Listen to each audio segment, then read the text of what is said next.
Hallelujah. Again, thank you so much to Freedom City Church. Thank you from the team of FCC for helping us today. We tech and media, we honor you on behalf of the church. Hallelujah, mga kapatid. And are you enjoying our July summer worship experience, church? Well, my wife, Pastor Eve, and I are both enjoying because this summer is one of a kind. We've been experiencing a lot of many things, their highs and lows of life, but God is so faithful to sustain us with His power. Amen. And this is my first time to stand in a stage like this. In Canada. This is a 3 days of our new building. Just wait. And we believe that you are all enjoying our adventurous summer. Amen. Thank God for the weather today, although there was low quality of air outside due to the wildfire that impacted us from the North Ontario a few days ago.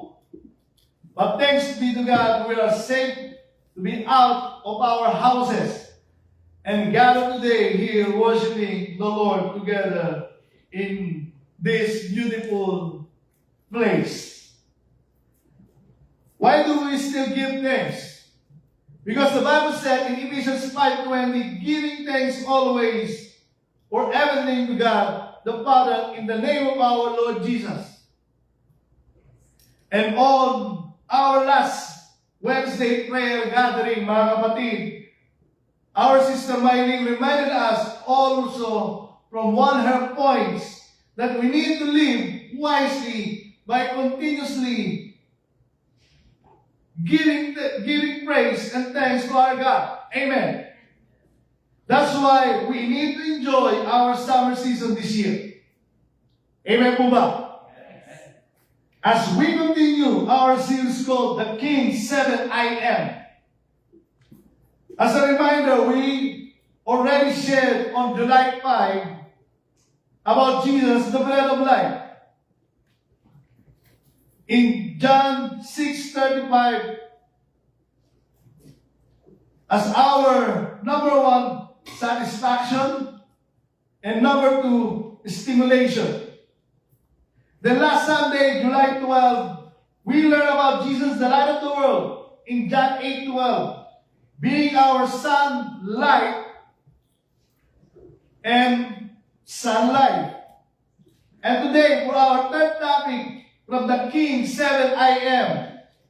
The King third I Am saying is in John 10, verse 7 to 9. Let us read in CSB, Christian Standard Bible.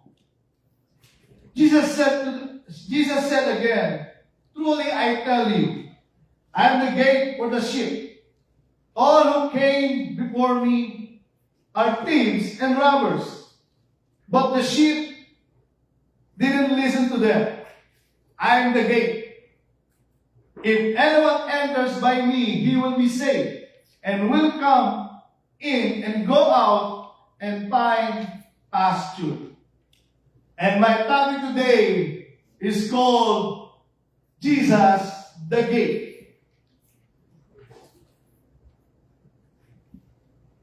Why he called himself in this context the gate? For the third time in the Gospel of John, Jesus made a powerful statement, beginning with the phrase, I am, or in Greek word, ego eimi. Here in John 10, verse 1, John 10, verse 1 to 21, continues directly from Jesus, confronting the local religious leaders after giving sight to a man born blind in John chapter 9. Jesus pointed out several things about the first century shepherding that illustrated his ministry. Just original readers 2,000 years ago would have understood this illustration easily, since shepherding was one of the famous jobs during that time.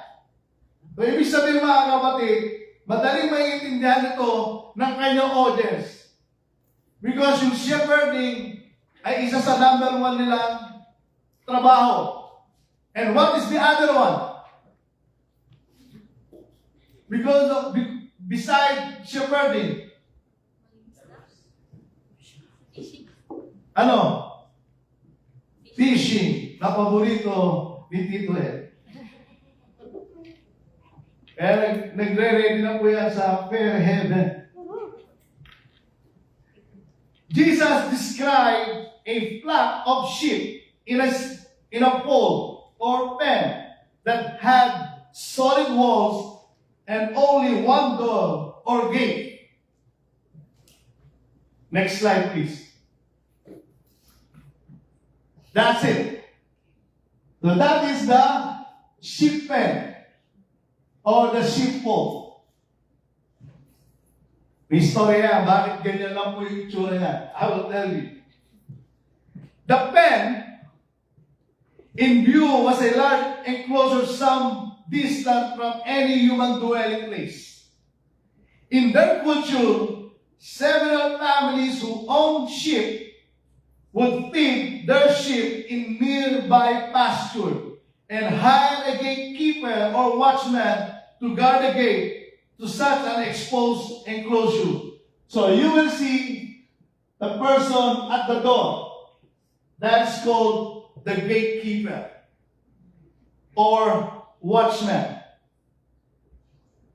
That is why in Luke 11, so sometimes ganyan po yung kanilang sheep pen, but sometimes their sheep pens is close or inside their place or close to their place. That's why in Luke 11, verse 5 to 8 said, this is the context of the story.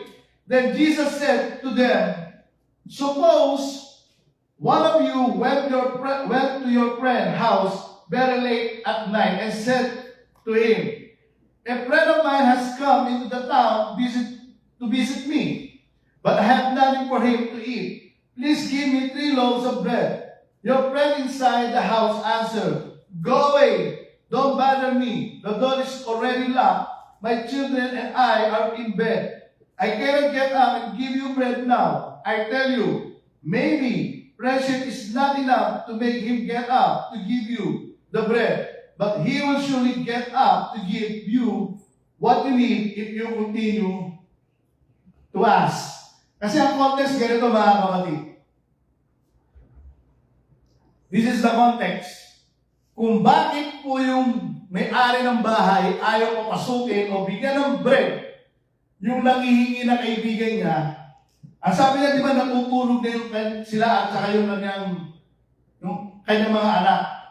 Kasi, paglabas nila dun sa kanilang tulugan, sa living room nila, nandun yung mga alaga nilang hayop. So, kapag sila ay gumising at naglakad, yung mga hayop, especially yung mga sheep, mag-iingay. And sila ay magigising yung mga bata. Yun ang context niya. Because in ancient times, those flock are sleeping with them inside the house. At marami yun. There are flock. Not only one baby dog in your house, okay? Kung kayo po ngayon ay natutulog kasama yung mga alagang baby dog sa kanila, sheep. Now, going back to John chapter 10, number 1, security. Next, thank you. Security.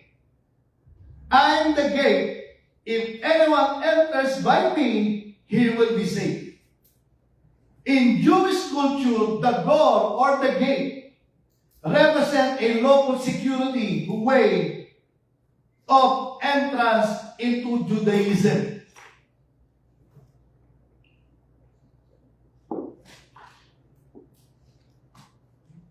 Paano nangyari ngayon yun? Sinabi ni Jesus na the gate siya. Following to this context. According to them, in Judaism, is the divinely appointed and authorized way of entering into a relationship with God. Verse 1, truly I tell you, anyone who doesn't enter the sheep pen by the gate, but climbs in some other way, is a thief and robber. While the sheepfold or sheep pen stands for Judaism, meaning it represents Judaism and the Mosaic law or Torah. Can you show the sheep pen ulit? Sheep pen again. Okay. So this is not just an ordinary sheep pen. In their culture, there is a context behind it. In Judaism belief, in their thinking, yung mga Pharisee, they are the gatekeeper. They protect the gate of the sheepfold. And once you enter into that gate, you belong to Judaism. Okay? That's why Jesus will never say that I am the gate if there is no important thing there. Listen to this. In this context, it is a symbolism the Jewish people were secured with the fold of the law. So meaning in that sheep pen, that sheepfold, it represents the law which kept them separate from the surrounding Gentile nation. So ibig sabihin, if you're part of the Judaism, you are protected. And no Gentile nation or religion will influence you.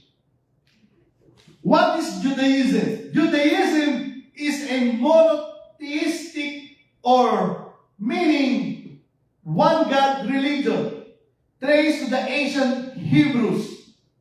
It revolves around the singular God who revealed himself to Abraham and Moses, as well as 40 Hebrew prophets. Judaism's main followers are Jewish people, also known as the people of Israel.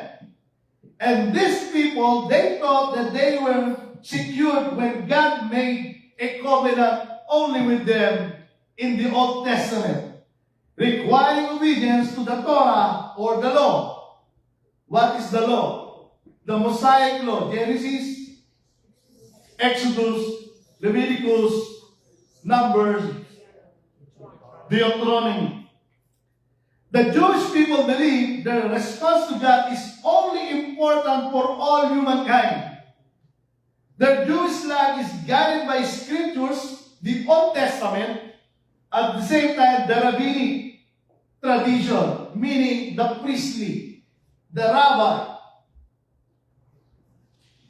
Now the doorkeeper or gatekeeper, on the other hand, was the person hired to protect the sheep from their enemies or from the wolves. In verse 3 said, the gatekeeper opens it for him.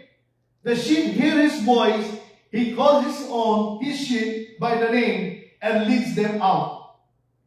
The gatekeeper is the one who will secure the sheepfold or sheep pen, and he will only admit or allow authorized individuals or people like the shepherd to go inside the sheep pen or sheepfold, but would exclude or will not allow the unauthorized ones who might want to steal or kill some of the sheep. Kaya nga mga kapatid, nung si Jesus na ang nagtuturo, masyadong protektado ng Pharisee yung kanilang mga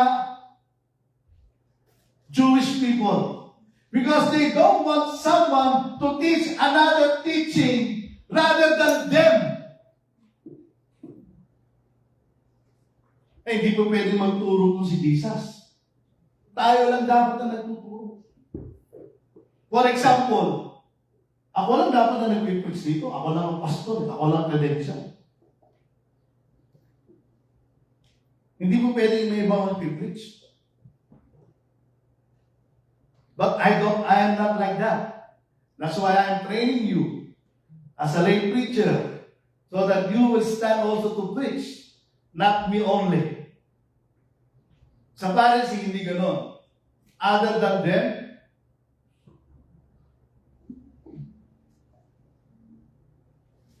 that's why when Jesus came out and teaching these things, they were shocked. He is the son of the carpenter. He said he is the son of Mary. Ang laking issue nun.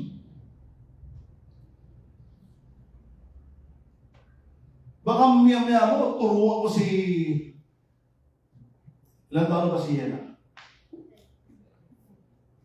10? O pagpalagay na lang natin, tuturuan mo mismo si John Lee at si Jenny kasama si Curie. Tuturuan mo sila mag-preach.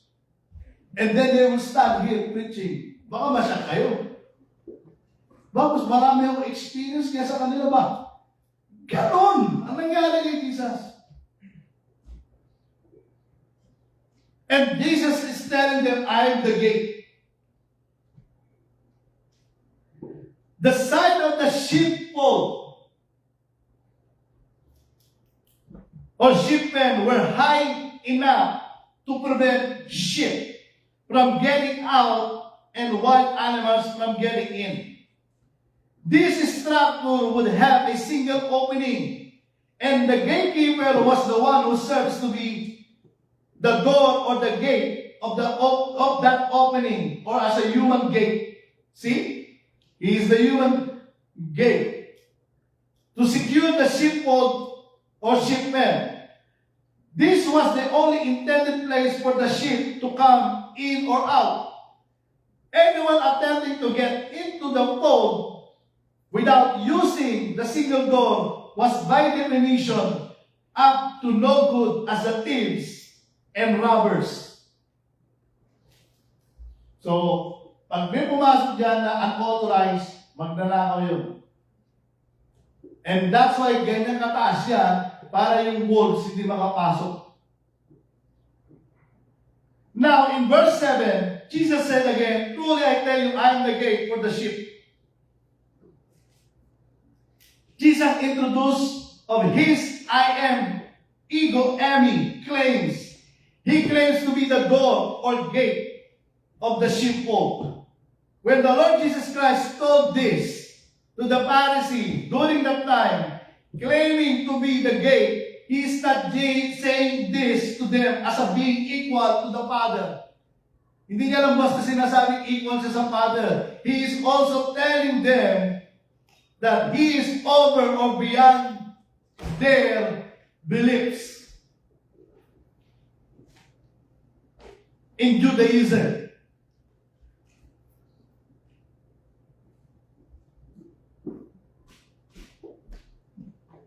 who came here from the Catholic belief, Roman Catholic belief, beside me? Pakitaas po. Raise your hand those who came from Catholic belief before. And this is the example. If during our own belief as a Roman Catholic, if someone tell you to change your religion from Roman Catholic to born-again Christian, all of you are getting angry. And then you will say also like this, I was born a Roman Catholic, I will die as a Roman Catholic. Isn't it? Especially the Filipinos. I am a sagrado, kandado, padla na Roman Catholic. And this is Jesus. Declaring he is the gate beyond Judaism. At sasabihin ko sa inyo, I'm a born-again Christian. And being a Christian, born-again Christian, is beyond Roman Catholic. All the Roman Catholic will say, whoa, you will not like that. And then you will say, Mary, we should not worship Mary because only Jesus we can worship. All the Roman Catholic will get angry. Just imagine that. Now here is Jesus telling to the Jewish people, I am the gate beyond Judaism. What will be the response of the Pharisee? That's why if you read the context,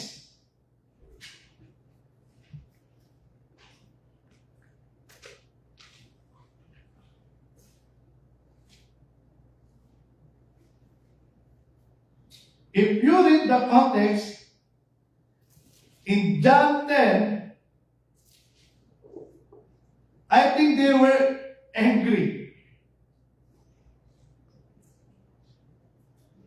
See, in verse 19, again the Jews were divided because of this word. Many of them were saying, he has a demon and he's crazy. Why do you listen to him? Others were saying, these aren't the words of someone who is demon possessed. Can a demon open the eyes of the blind? They were angry. And in verse 38 said, we aren't stoning you for good work. And the Jews answered, but for blasphemy, because of you being a man, make yourself God. That's why they're angry. He is declaring, I am the gate, beyond, equal to the Father, and beyond Judaism. Pag may nagsabi sa inyo, babatuhin mo talaga. Huh? Are you interested now to what you are reading? It was not just right there. It was written there because there is a purpose on the Bible. That's why I'm telling you, please study the Word of God. Don't check ChatGPT or Google, Holy Google. Meditate the Word of God day and night. And you will see why it was written there. Beyond their beliefs in Judaism. John 8:23. You are from below, he told them. I am from above. You are this. You are of this world. I am not of this world. Jesus is telling them. Is this guy crazy? And Jesus continued in verse 9. In John 10 verse 9. I am the gate. If anyone enters by me, he will be saved. And he will come in and go out and find pasture. Again, he described himself here as the gate, which opens to or blocks a passageway. And then John 14 said, I am the way, the truth, and the life. No one comes to the Father except through me. And he's talking to the Pharisee, the high teacher of the Word of God during that time. Obviously, the sheepfold or sheepmen here does not refer to Israel, as I did say a while ago. Because if you check verse 1 to 5, I already read verse 1, verse 3. Now I go down to verse 4, John 10. When he has brought all his own outside, he goes ahead of them. The sheep follow him because they know his voice. They will never follow a stranger. Instead, they will run away from him because they don't know the voice of stranger. In verse 9, Jesus was preparing here those people who will believe in his name and accept him as a Savior. He is not talking anymore about the Jewish people. He is talking now the human race. Verse 14 to 16 in John 10. I am the good shepherd. I know my own, and my own know me. Just as the Father knows me, and I know the Father, I lay down my life for the sheep. But I have another sheep that are not from the sheepmen. I must bring them also, and they will listen to me, listen to my voice. Then there will be one flock, one shepherd. The Jewish people and the Gentile people in one accord.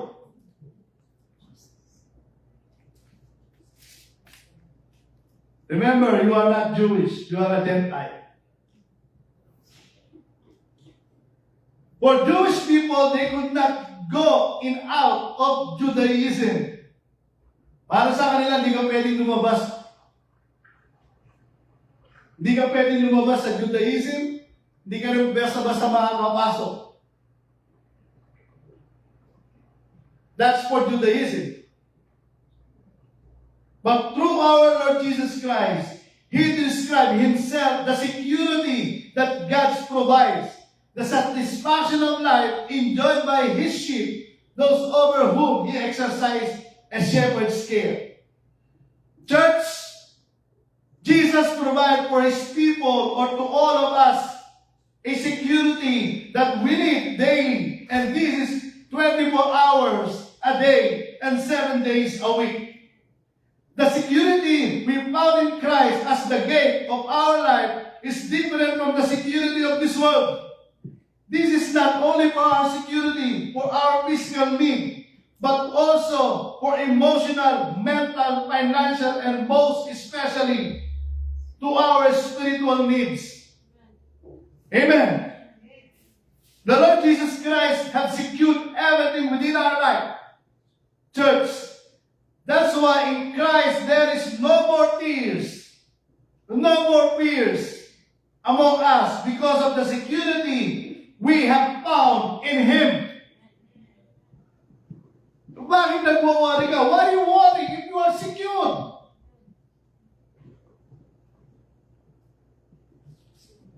Mabuti.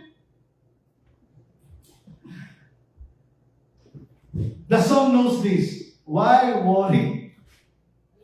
Be happy. Why are you worrying when you are already secured? Only a king can do that. Who will secure you? Illustration about security. Do you know what is the most secured vault or secured storage room right now on earth? I think I have it in this slide. Next slide, please.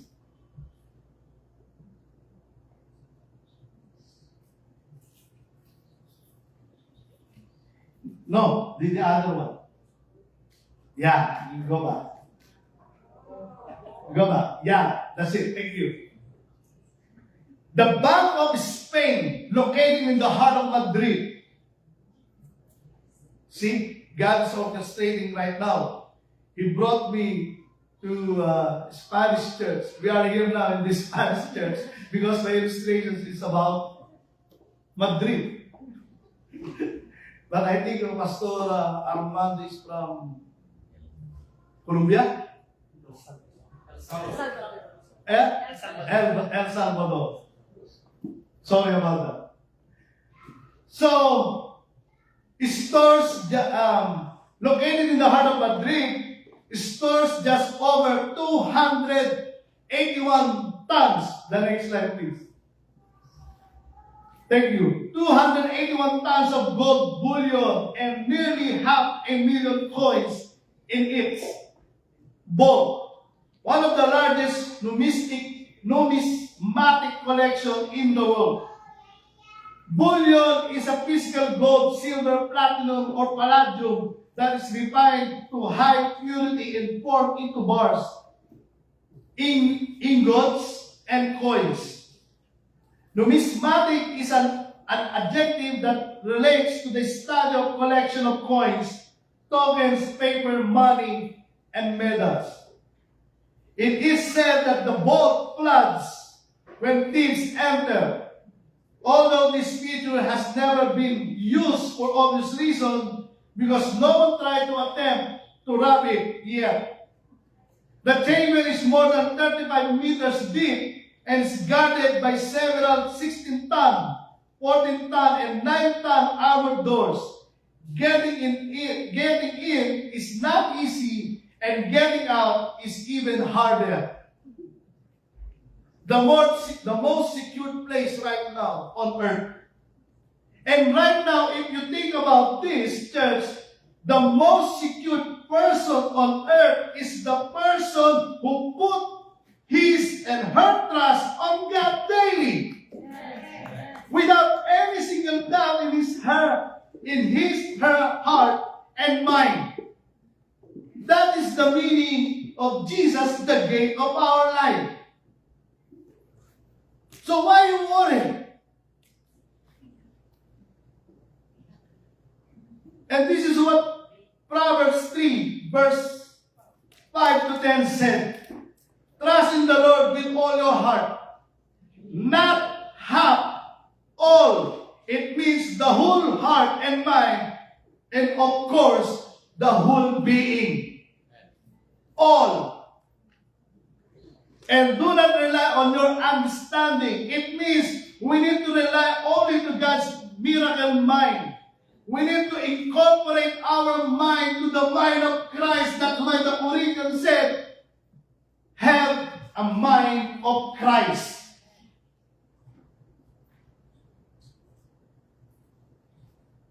Masarap pala magpunta sa ganun ng pulpit. These days. Malabas yung power. Verse 6, in all your ways, know Him. It means in everything we do, we need to acknowledge Him alone, not on our strength. Trust the process of God within our life. And He will make your paths straight. It means follow His direction only, or His will. One direction. Don't be wise in your own eyes. Fear the Lord and turn away from evil. It means don't be conceited on what you have achieved or what you have achieved, but honor and the Lord who bless you with His wisdom.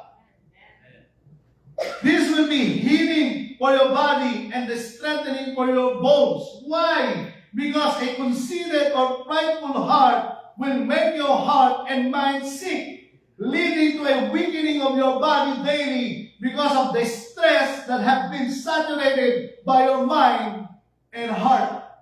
The more you think too much, you will cause you anxiety and it will cause your body to deteriorate. But when your mind is when your mind is in the mind of Christ, you will never have an anxiety, mga kapatid.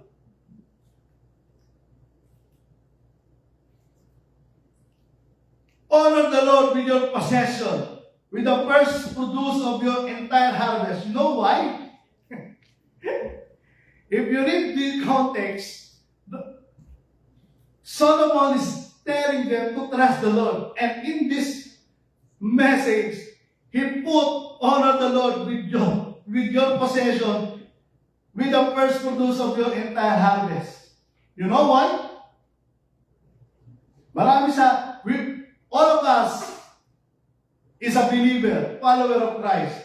But when it touches your pocket, all of us become so questionable to the Lord. Kino-question natin ang Panginoon pag tinira na yung ating mga pocket. Have you noticed that? The Bible is telling trust the Lord, then in between there is a honor your possession.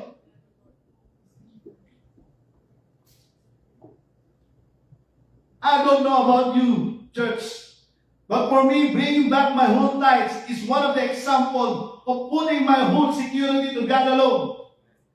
That's why it doesn't stress me out when I bring my whole tithes to the storehouse, church. Marami sa atin na-stress eh. Kapag tithes and offering na, yan na po, Diyos ko po, umiikot po, ika po. Nahihiya po ako, $5 lang po. Did God ask you to give only $5? No. I mean, did God ask you na Kapag $5 lang ang bibigay mo, nahihiya ka? No.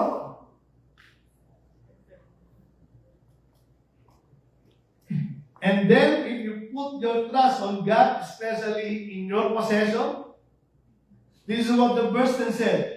Then your barns will be completely filled, and your vats will overflow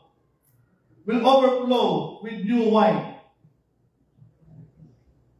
It means it is a supernatural security, blessing from God if you continually trust the Lord Jesus Christ as the gate of your life. Church, this is what security means to me. Making Proverbs 3:5-10 literally alive in my life through our Lord Jesus Christ as the gate of our life. Amen. That's why I'm telling you right now, what's going on in our church. We need to put our trust in God because we are secure. And another thing too, a lot of Christians right now worries too much about the fulfillment of the end times prophecy or the coming fulfillment of the book of Revelation in the future. But church, instead of worrying that, let us all live with security from the Lord Jesus Christ as the gate of our life. Amen. Why worry about the future prophecy? Worry if you don't share the word of God to those who are unsaved. Because if you are already saved, if you believe that, your future is in heaven. That's why you need to share the gospel instead. Number 2, verse 9. Will come in and go out and find pasture. Number 2, shelter. Shelter. Around 19th century, a famous prince of preachers named Charles Spurgeon said, pasture is a rich, continuous spiritual provision and nourishment of Christ that supplies every believer. He teaches that those who enter through Jesus as the gate are not only saved, but are given absolute shelter for their daily need. Security generally means the state of being free from danger, fear, or harm, and the measure taken to achieve that protection. While the Bible teaches that ultimate security comes from God alone, rather than worldly wealth, human strength, and popularity. A lot of people right now, especially the generation Z, Alpha, Beta, Kappa, Rho. The generation Z, Alpha, Beta, they want to become popular. That's why they keep on doing TikTok, social media, because they want to get popular. When you are secure with God, you don't need that.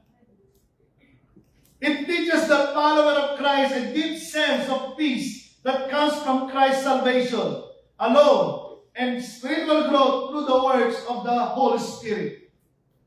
While shelter generally means a building designed to give protection from bad weather, danger, or attack.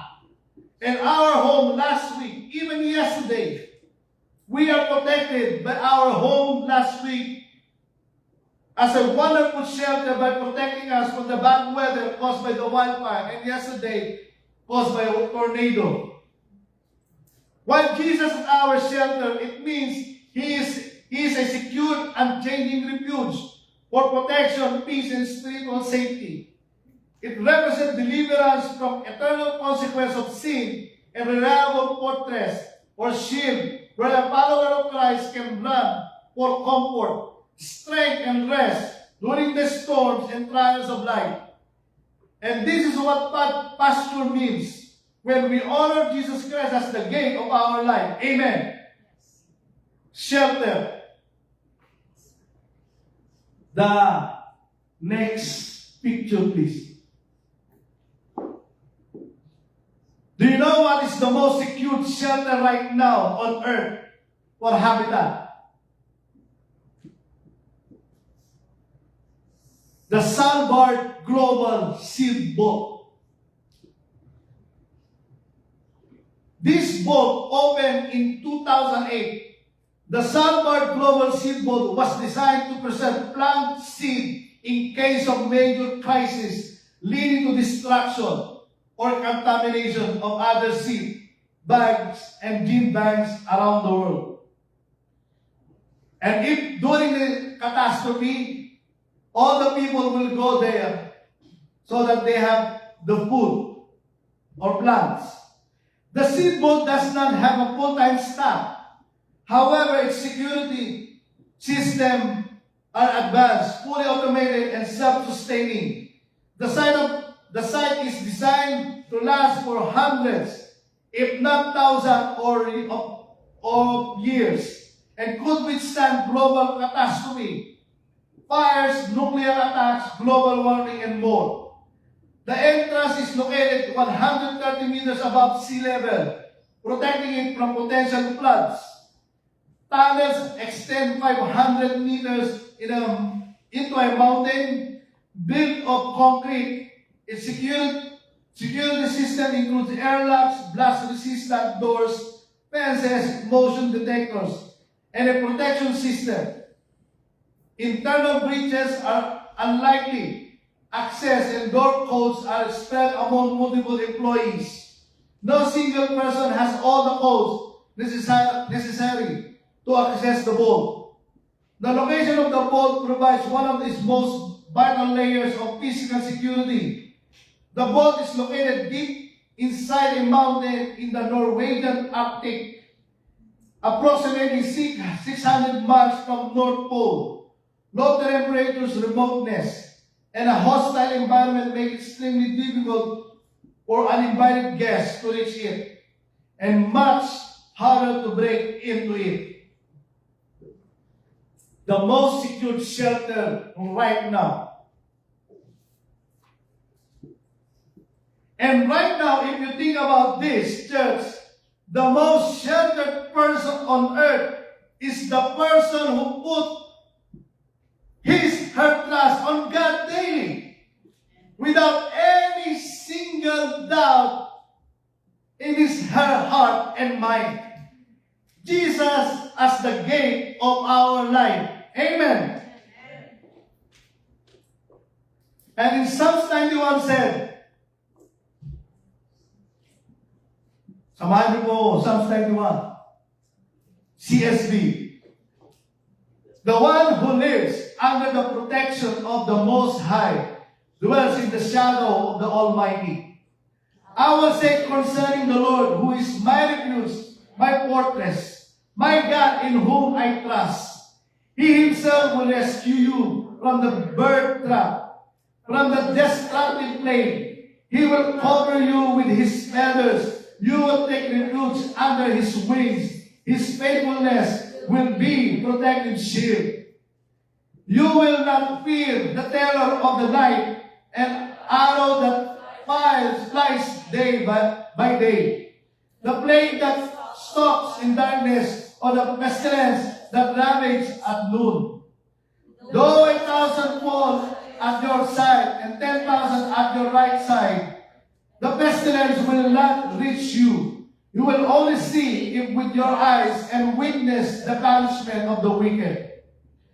Because you have made the Lord my refuge, the Most High, your dwelling place, no harm will come to you, no plague will come near your tent, for he will give his angels order concerning you to protect you in all your ways. They will support you with their hands, so that you will not strike your foot against a stone.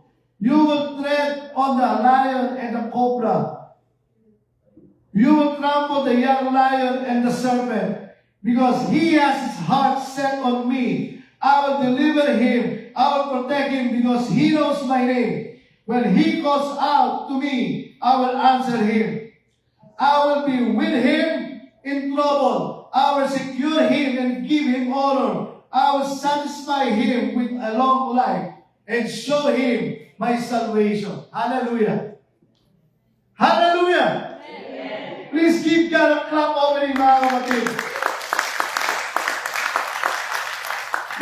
Psalms 91, according to BibleReference.com, there are 4 core themes of Psalms 91. Letter A, the shelter. The promise of protection is conditioned on dwelling in God's presence, living a lifestyle of constant intimacy and trust rather than just calling on Him during emergency. Letter B, the support. It promises inner strength and peace against the terror of the night. Means nighttime fears or hidden threats. Nothing withstanding the Lord. And the arrow that flies by day means sudden attacks or worldly dangers is nothing is in the Lord. Letter C, the supernatural. It famously mentioned that God will command His angels charge over you to protect you in all your ways. Amen. And there is a story, church, about the Christ Commission Fellowship member. She is a member of a church who work in a call center in the Philippines. You know, when you work in call center, it's a graveyard. You will go home during around 1 o'clock a.m. or maybe 2 a.m. And this woman, while waiting for a bus that she can ride on, there are two persons who is standing there, 2 men standing there, wants to do something to her. They want to rob her. But they cannot go to that person until the woman ride on the bus. And the next day, the woman saw these 2 persons put in prison because they robbed someone. And the lady was so interested to find out because she saw these 2 persons standing there, wants to do something with her. And the lady went there. She said to those persons, I saw you, both of you, while I'm waiting in the bus, you were there. Why you didn't do something to me? And the 2 persons said, you know why? We want to hold up you. We want to snatch your bag. We want to put something knife in your neck. But we didn't do it. You know why? Because there are 2 big people guarding you. And the lady during that time, she is all alone. He said, I'm all alone, nobody with me. No, there is 2 people guarding you, 10 feet tall. And that is the angel of the Lord. And I got goosebumps. And according to the Hebrew, all those who are saved, they are an angel on assignment, each one of those people who were saved. Somebody is watching you, mga kapatid. And they're singing like this, every move you make, every bond you make, every single day, I've been watching you. The angel is singing something with you, man. The supernatural. Lastly, the satisfaction. Psalms ends with God speaking directly, promising to be with the followers of Christ in times of trouble, rescue them, and satisfy them with long, fulfilled life. Church, this is what it means of being under the gate of our Lord Jesus Christ. We are totally catered with shelter by our Lord Jesus Christ without hesitation. This is what it means that we are totally saved. That's why in John 10:9, the next verse is, John 10:9 said, I am the gate. If anyone enters by me, he will be saved and will come in and go out and find pasture. And verse 10 said, a thief comes only to steal and kill and destroy. I have come so that they may have life and have it abundant. You are saved. Don't live your life before when you were not yet a followers of Christ. We were person without security and shelter before. And now that you are followers of Christ for many years, or even if just recently only, you are made new. You are a new creation. The old things are gone. The new has come in Christ. Amen? Church, you have found the most secure shelter in the place of earth. And that is the Lord Jesus Christ, the gate of our life. He is our Savior, healer, baptizer, and He is coming soon. Amen. And I will close for a moment. I'm calling now the music team. I don't know, brothers and sisters, if my wife heard me this morning while I'm preparing my coffee and her tea.